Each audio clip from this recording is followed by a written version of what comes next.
우리는 계속해서 우리 시리즈 설교로 마가복음 말씀을 함께 나누는 중에 있습니다. 지난주는 무엇을 하여 주기를 원하느냐 라는 제목으로 예수님의 같은 질문에 대한 전혀 다른 두 가지의 대답, 야고보와 요한 형제의 대답과 시각장애인이었던 바디메오의 대답을 통해서 같은 질문에 대한 다른 대답, 그리고 각각 다른 결과가 어떻게 펼쳐지는가 하는 것을 말씀 가운데 살펴보았습니다.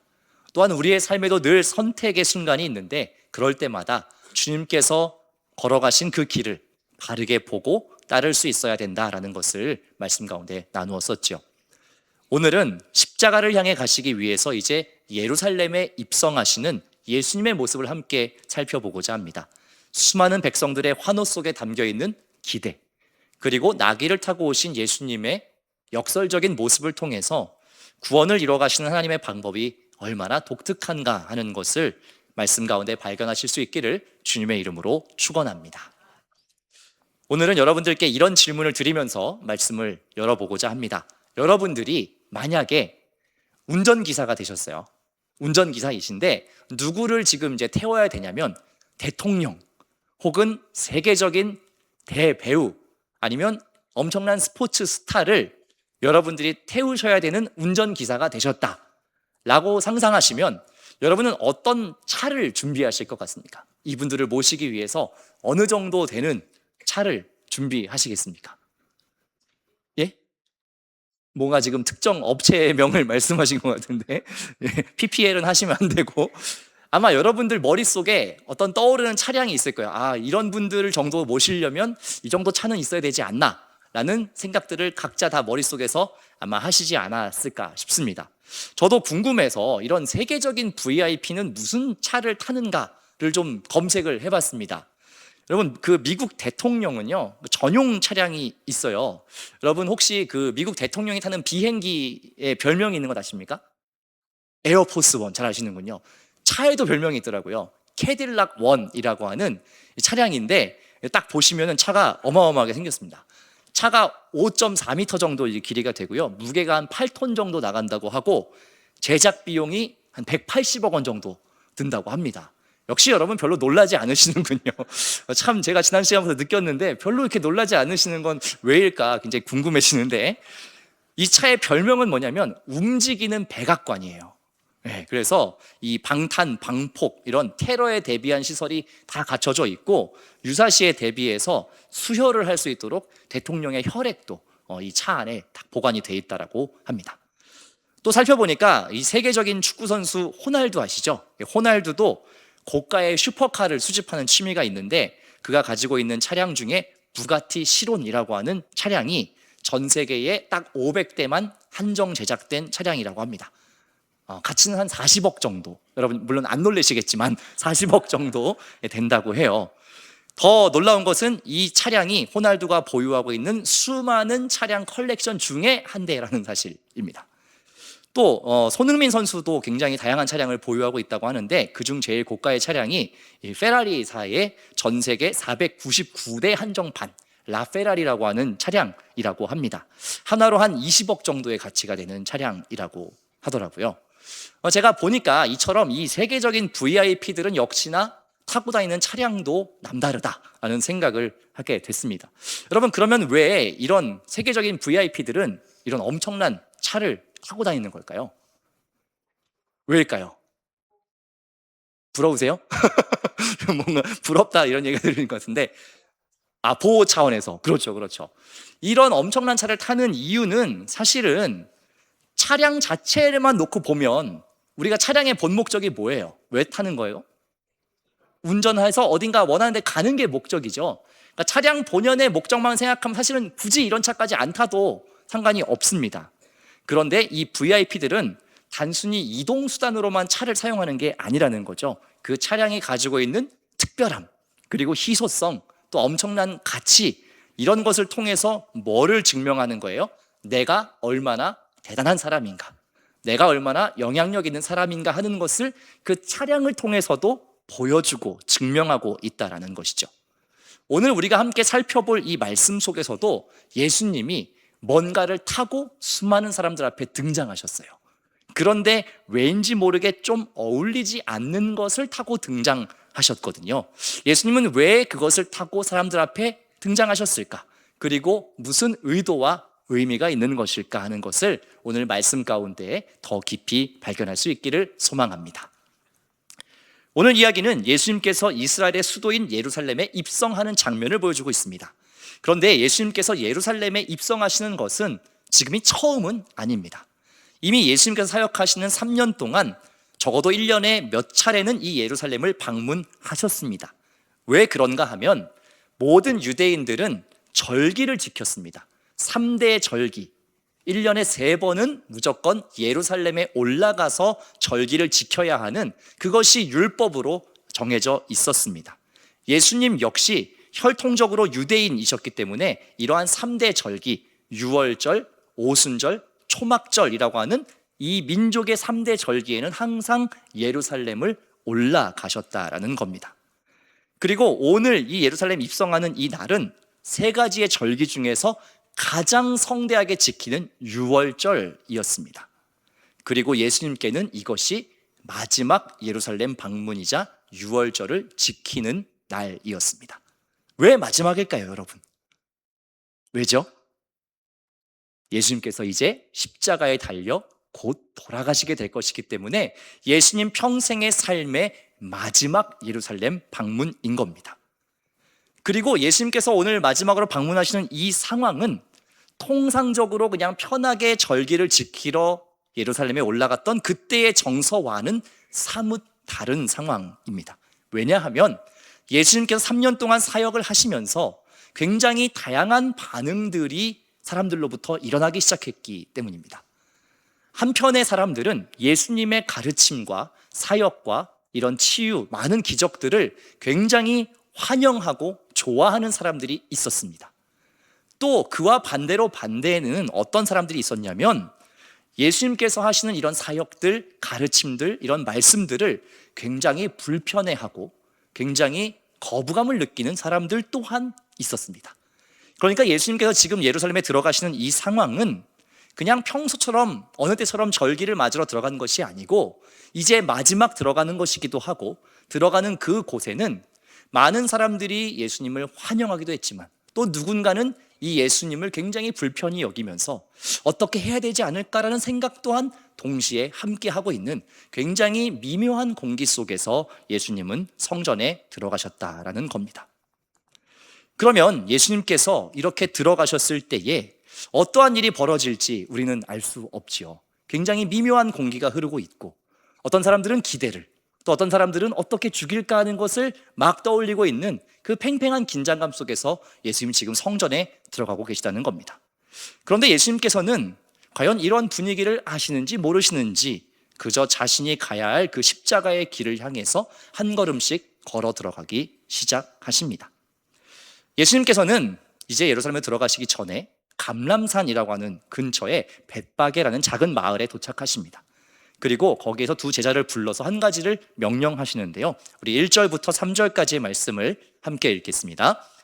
그들이 예루살렘에 가까이 와서 감람산 벳바게와 베다니에 이르렀을 때에 예수께서 제자 중 둘을 보내시며 이르시되 너희는 맞은편 마을로 가라. 그리로 들어가면 곧 아직 아무도 타보지 않은 나귀 새끼가 매여 있는 것을 보리니 풀어 끌고 오라. 만일 누가 너희에게 왜 이렇게 하느냐 묻거든 주가 쓰시겠다 하라. 그리하면 즉시 이리로 보내리라 하시니. 아멘. 예수님께서 두 제자를 불러서 무엇을 요청하냐면 저 건너 마을에 가서 나귀 새끼 한 마리를 풀어가지고 지금 나에게 가져와라 라고 말씀을 하십니다. 혹시나 누군가가 이상히 여겨서 물어보거든 주가 쓰시겠다 하라 라고 말하면 내어줄 것이니 그 나귀 새끼를 지금 가지고 와라 라고 말씀하십니다. 여러분, 왜 갑자기 예수님이 이런 부탁을 제자들에게 하셨을까요? 이것은 갑자기 생각하신 것이 아닙니다. 예수님이 즉흥적으로 갑자기 생각이 나서 나귀가 한 마리 필요하겠는데 라고 생각하신 것이 아니고, 사실 이 예수님의 말씀은 예수님 자신의 말씀이 아니고요, 구약 성경에 이미 기록된 선지자 스가랴의 예언을 성취하기 위한 과정이었습니다. 우리 스가랴서 9장 9절의 말씀을 함께 읽겠습니다. 시온에 따라 크게 기뻐할지어다. 예루살렘에 따라 즐거이 부를지어다. 보라, 내 왕이 내게 임하시나니 그는 공의로우시며 구원을 베푸시며 겸손하여서 나귀를 타시나니 나귀의 작은 것 곧 나귀 새끼니라. 아멘. 구약의 선지자였던 스가랴가 하나님께 환상을 받습니다. 무슨 내용이냐면 장차 오실 메시아가 어떤 모습인가에 대해서 환상을 받게 되는데, 그 내용이 뭐냐면 메시아가 오실 때에는 그 메시아는 겸손한 분이시기 때문에 나귀를 타고 오신다라는 예언이었습니다. 스가랴는 하나님이 보여주신 이 환상을 통해서 장차 오실 메시아는 평화를 전하는 메시아이고, 칼과 창으로 다스리는 것이 아니라 겸손으로 순종으로 섬기는 메시아다라는 것을 환상 중에 보았습니다. 그리고 예수님 또한 이 예언을 이제 성취하기 위해서 실제로 제자들에게 명령해서 나귀 새끼 한 마리를 풀어가지고 나에게 가지고 와라 라고 말씀하셨습니다. 제자들은 예수님께서 명하신 대로 나귀 새끼 한 마리를 풀어서 예수님 앞에 가지고 왔습니다. 우리 이어지는 7절의 말씀을 함께 읽겠습니다. 나귀 새끼를 예수께로 끌고 와서 자기들의 겉옷을 그 위에 얹어 놓음에 예수께서 타시니. 아멘. 제자들은요, 이 나귀 새끼 한 마리를 끌고 와서 예수님 타실 수 있도록 자기들의 겉옷을 벗어서 안장처럼 만들어 두었습니다. 예수님은 그 제자들이 데리고 온 나귀 새끼 위에 앉으셨어요. 그리고 나귀를 탄 채로 이제 예루살렘 성으로 들어가십니다. 민족의 가장 큰 절기인 유월절에 수도 예루살렘에 얼마나 많은 사람들이 여러분 모여 있었겠습니까? 그리고 그들은 예수님께서 지금 이 예루살렘 성으로 가까이 오고 계시다라는 정보를 이미 다 듣고 있었습니다. 그리고 마침내 그 성문을 통과해서 들어서는 그 순간에 사람들의 반응이라고 하는 것이 실로 어마어마했다는 거죠. 우리 8절부터 10절까지의 말씀을 함께 읽겠습니다. 많은 사람들은 자기들의 겉옷을, 또 다른 이들은 들에서 벤 나뭇가지를 길에 펴며 앞에서 가고 뒤에서 따르는 자들이 소리 지르되 호산나 찬송하리로다. 주의 이름으로 오시는 이여 찬송하리로다. 오는 우리 조상 다윗의 나라여 가장 높은 곳에서 호산나 하더라. 아멘. 이 예루살렘 성문 근처에는요, 이미 수많은 무리들이 예수님을 기다리고 있었습니다. 그리고 그들은 자기들의 겉옷을 다 벗어서 길가에 쫙 깔았습니다. 또 어떤 사람들은 종려나무 가지를 꺾어서 바닥에 깔거나 혹은 자기들의 손에 들고 흔들면서 예수님의 이름을 외치기 시작했습니다. 여러분, 이 무리들의 행동 또한 갑작스러운 즉흥적인 행동이 아니고 그 당시 시대에 어떤 상황에서 하는 세레모니였냐면, 왕이 입성할 때 혹은 전쟁에 나간 장군이 큰 승리를 거두고 돌아왔을 때에 행하는 세레모니였습니다. 우리도 올림픽이나 월드컵 같은 데서 선수들이 좋은 성적을 거두고 오면 어디가 벌써 붐비죠? 공항이 막 붐빕니다. 그죠? 엄청난 성적을 거둬가지고 메달 따갖고 딱 들어오면 이미 팬들이 막 공항에 이 장사진을 이루고 있지 않습니까?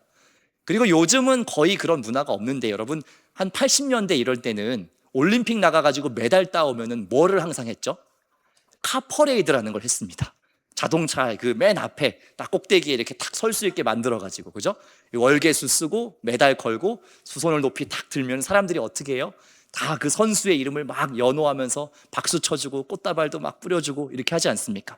지금 예수님이 딱 그런 상황인 거예요. 모든 사람들이 이 예수님에 대한 엄청난 기대감을 가지고 예수님의 이름을 막 부르짖고 있다라는 사실이지요. 그리고 뭐라고 얘기하냐면 호산나 다윗의 자손이여 라고 이야기합니다. 지난주에 말씀드린 것처럼 다윗의 자손이라고 하는 이 단어는 장차 오실 메시아를 가리키는 단어였거든요. 구원자 메시아를 칭하는 단어였습니다. 그러니까 거기 있는 많은 사람들이 지금 무슨 기대로 가득 차 있냐면, 이 예수님이 이제 예루살렘에 지금 입성하실 때에는 우리 민족을 로마로부터 구원해 주실 것이다라는 그 기대가 절정에 이르는 상태인 거예요. 그러니까 왕에게 하는, 개선 장군에게 하는 그 세레모니를 예수님께 지금 아낌없이 부어주고 있었다라는 사실이지요. 거기는 모든 사람들이 이 예수님이야말로 구약에 기록된 그 메시아, 우리 민족을 로마로부터 구원할 그 능력자이시구나라고 굳게 믿었다라는 거죠. 그러면 여러분, 이쯤에서 한 가지 질문을 드려보겠습니다. 예수님에 대한 이 무리들의 반응은 맞는 것일까요? 틀린 것일까요? 어떻게 생각하십니까? 굉장히 모호하죠. 반은 맞고 반은 틀렸습니다. 왜냐하면 일단 맞는 것은 예수님을 구원자다라고 선포한 그 고백은 맞는 고백이에요. 그렇죠? 예수님께서는 이 땅에 우리 모두를 구원하시기 위해 오셨고 실제로 그 구원을 이루셨기 때문에 메시아, 다윗의 자손이여 구원자시여 하는 그 고백 자체는 틀린 고백이 아닙니다. 그런데 반은 틀렸습니다라고 말한 이유는 무엇이냐? 이 예수님의 오실 때에 이 사람들이 기대했던 것들이 있었다는 거예요. 예수님이 어떤 방식으로 우리를 구원할 것인가? 예수님이 어떠한 방법으로 우리를 로마로부터 해방시킬 것인가에 대한 그 기대만 놓고 보자면 이들의 고백은 틀렸습니다. 이 사람들은 뭘 기대했다고요? 우리를 로마로부터 해방시켜 주기를. 여러분, 이 어마어마한 로마의 강력한 통치로부터 벗어나려면 어떻게 해야 됩니까? 뭐가 필요하죠? 더 강한 힘과 군대가 필요하겠죠. 이 사람들은 그걸 기대한 겁니다. 어디에서 그걸 본 줄 아십니까? 예수님의 놀라운 기적에서 그걸 본 거예요. 아, 이 정도의 능력이라면, 사람을 막 살려내는 이런 정도의 능력이라면 이건 해볼만 하겠다. 그래서 이 수많은 사람들이 예수님 오실 때 메시아다, 왕이다, 우리를 해방시켜줄 구원자다 라는 기대를 가졌다라는 것이죠. 그런데 이 기대와는 다르게 예수님이 뭘 타고 오셨다고요? 나귀를 타고 오셨습니다. 여러분, 이 그림을 한번 다시 좀 보시면 굉장히 이질감이 좀 있는 부분이 하나 있어요. 예수님 입성하시는 장면을 이렇게 보시면 모든 것들이 다 지금 좋은 분위기거든요. 근데 뭐 하나가 딱 이질적인 게 있죠. 그게 뭐예요? 방금 말씀드린 나귀입니다. 왜 예수님은 어울리지 않는 나귀를 타고 들어오셨냐라는 것이지요. 사실 이런 왕의 행렬에, 개선장군의 이 환영식에 가장 어울리는 동물은 말입니다, 여러분. 말. 성경 속에서 굉장히 많이 등장하는데 성경 속에서 말은 군사력과 힘의 상징입니다. 실제로 이 고대 전쟁에서도 말은 굉장한 기동력이 되는 짐승이에요. 지금처럼 이 첨단의 무기가 발달되어 있지 않은 그런 전쟁에서는 말은 강력함의 상징 그 자체였고 특별히 왕의 지위에 가장 어울리는 동물이 말이었습니다. 그런데 예수님은 지금 뭘 타고 오신다고요? 말이 아니고 나귀를 타고 들어오신다라는 사실입니다. 바로 이 점이 그 당시 수많은 무리들이 예수님에게 했던 기대와 또 실제로 예수님이 걸어갔던 그 길과 결정적인 차이가 생기는 지점입니다. 그러면 예수님은 왜 전혀 어울리지 않는 나귀를 타고 입성을 하셨을까요? 그것은 우리가 말과 나귀의 특징을 알면 조금 더 분명하게 이해할 수 있게 됩니다. 성경 속에서 말이 굉장히 많이 등장한다라고 말씀드렸는데 굉장히 재미있는 구절이 하나 있습니다. 말이 등장하는 이 구절 중에 하나님이 특별히 율법으로 정해놓은 구절이 하나 있습니다. 거기에 말이 등장하는데 신명기 17장 16절의 말씀이에요. 우리 한번 같이 읽도록 하겠습니다. 그는 병마를 많이 두지 말 것이요 병마를 많이 얻으려고 그 백성을 애굽으로 돌아가게 하지 말 것이니 이는 여호와께서 너희에게 이르시기를 너희가 이후에는 그 길로 다시 돌아가지 말 것이라 하셨음이며. 아멘. 말씀에 보면 하나님이 율법으로 딱 정해놓으신 규칙이 하나 있는데 뭐라고 해요? 마병을 많이 가지지 말아라, 말과 군사를 많이 두지 말아라 라고 하나님이 아예 법으로 정해놓으셨습니다. 그 이유가 여러분 무엇일까요? 아까 말씀드린 대로 말은 힘의 상징이었고 군사력의 상징이었습니다. 말이 많으면 뭘 의지하게 되겠어요? 자연스럽게 그 마병을 의지하는 겁니다. 아, 우리가 말이 몇 필이나 있구나, 군사력이 이만큼이나 되는구나, 자꾸 그것을 의지하게 될 것이기 때문에 하나님도 이 정도로 아주 명확하게 규정을 해두신 겁니다. 말을 많이 가져서는 안 된다. 실제로 여러분 다윗 왕도요, 이 인구조사라는 걸 합니다. 우리가 얼마나 군사력이 있는지, 얼마나 인구가 되는지, 마병이 얼마나 있는지 이거를 조사했다가 하나님께 크게 징계를 받게 되지요. 왜요? 그 마음 가운데 그 마병을 의지하는 마음이 생길까 봐 하나님께서 다윗을 쳤다라는 겁니다. 이처럼 그 당시에 말이라고 하는 것은 힘과 권력의 상징이고요, 특별히 그 시대에 말에 가장 잘 어울리는 사람은 누구였냐 하면 제가 거듭거듭 말씀드리는 그 당시 로마의 황제인 가이사였습니다. 가장 이 군마에 잘 어울리는 이미지를 가진 그 당시에 신이라고 불렸던 로마 황제의 가이사는 너무나 자연스럽게 말과 아주 오버랩되는 그러한 인물이었죠.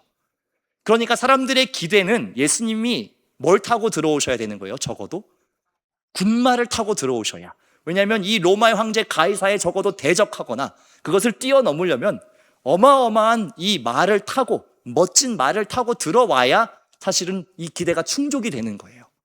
그런데 지금 예수님은 일부러 나귀를 타고 들어오고 계시다라는 거죠. 나귀는 어떤 동물이냐 하면 짐을 싣는 용도로 쓰는 동물이었습니다. 몸집이 크지도 않아요. 다리도 짧고 굉장히 뒤뚱뒤뚱 걷는 그런 우스꽝스러운 동물인데, 그 당시의 용도는 무엇이었냐? 수많은 무거운 짐들을 짊어지고 이 짐을 옮기는 수단이 나귀였다라는 것입니다. 말이 힘과 권력을 상징한다면 나귀는 그래서 무거운 짐을 지고도 아무 말 하지 않고 터벅터벅 걸어가는 그러한 평화, 겸손을 상징한 동물이었다는 겁니다. 즉 나귀를 타고 입성하시는 예수님의 이 모습은 백성들의 기대와는 전혀 다른 방법으로 구원을 이루실 것이라는 이 예수님의 정체성을 가장 정확하게 보여주는 장면입니다. 군림하고 착취하고 허세를 부리는 그 세상 왕들의 대관식에는 말이 가장 잘 어울리겠지요. 그러나 죄의 짐을 다 짊어지고 사람들의 모든 무게를, 고통을 다 짊어지고 그렇게 십자가로 가셔야 하는 예수님의 걸음에는 나귀가 가장 적합한 동물이었던 겁니다. 사랑하는 왕시민 중앙교회 성도 여러분, 저는 오늘 이 말씀을 준비하고 묵상하는 가운데 예수님께서 왜 겸손과 희생의 상징인 나귀를 타고 오셨을까? 사람들의 기대와는 다르게 왜 말을 타지 않으시고 일부러 나귀를 타고 들어오셨을까를 깊이 생각하게 되었습니다. 예수님 왜 그렇게 하셨는가 하면 예수님께서 세상을 구원하시는 그 방식이 세상의 방식과는 전혀 다르다는 것을 보여주기 위해서였습니다. 오히려 겸손함으로, 온유함으로 낮아지고 십자가에 달리는 그 길을 주님 걸어가셔야만 했기 때문에 나귀를 타고 들어오셨다라는 것이죠. 그리고 우리에게도 그러한 삶의 방식을 오늘 말씀 가운데 도전하고 계시는 겁니다. 우리가 주님을 따릅니다라고 이야기는 하지만 주님이 걸어가신 이 삶의 방식을 따르지 않는다면 사실 그것은 굉장히 모순된 이야기이지요. 우리의 삶의 모습은 어떠냐는 것입니다. 주님을 따른다라고 이야기하지만 나의 목소리를 더 내기를 원하는 모습, 또 나를 드러내고 내 의견을 관철시키고자 하는 모습, 세상의 가치관을 따라서 군림하고 높아지고 더 높이 올라가려는 그 모습들이 우리의 삶 가운데 있지 않는가라는 것입니다. 바라는 것은 오늘 이 말씀 앞에 예수님 나귀를 타고 들어가시는 그 모습을 우리가 깊이 생각할 때에 우리의 삶이 어떠해야 하는가 또한 말씀 가운데 비춰보실 수 있기를 소망합니다. 더 나아가서 주님께서는 이제 종의 모습으로 십자가의 길을 가시지 않습니까? 그것은 또 우리에게 무슨 메시지가 되냐면 우리 자신을 위해 살아가는 삶이 아니라 누군가의 짐을 같이 짊어지는 삶이 되어야 한다는 것을 또한 우리에게 보여주고 있습니다. 나의 것을 다 내어줄 수 있는 삶, 누군가의 짐을 대신 짊어지고 그 길을 걸어갈 수 있는 그러한 삶, 이 세상의 왕들에게는 없는 예수님만이 걸어가신 그 독특한 길을 따라 사는 것이 그리스도인의 삶이다라는 것을 여러분이 말씀 가운데 분명히 기억하시기를 원합니다. 우리가 살아가는 세상에는요, 여전히 하나님의 손길이 필요한 곳이 많이 있습니다. 물론 하나님께서 친히 역사하셔서 초자연적으로 그 사람들을 돕기도 하지만 많은 경우에 하나님께서는 우리 먼저 믿는 그리스도인들의 손길을 통하여서, 삶을 통하여서 그들의 삶을 보듬고 돌보기를 원하신다는 겁니다. 그렇기 때문에 오늘 주님 걸어가신 그 길을 우리가 정확하게 묵상하고 주님이 어떠한 삶을 사셨는지, 어떤 길을 끝까지 걸으셨는지를 잘 주목해서 보는 것은 우리의 삶에 너무나 중요하다라는 사실입니다.